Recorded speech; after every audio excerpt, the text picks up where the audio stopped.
Ito nga po pala yung sala namin sa baba. Pagpasensyahan nyo na po kasi makalat. Tapos ayan po, aakyat na po ako sa taas.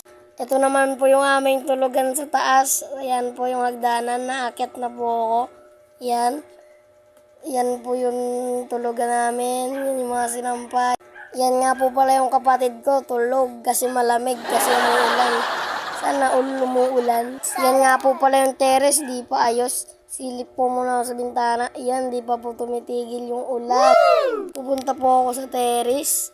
Yan po yung mga unan ng kalat po. Sorry, pagpasensyahan nyo na po. Ito po yung terrace, di pa po ayos. Pag may pera po, tsaka na po papaayos ni Papa.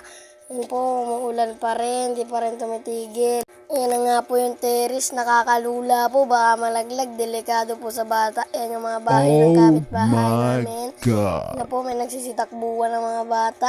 Hanggang dito na lang po. Thank you for watching.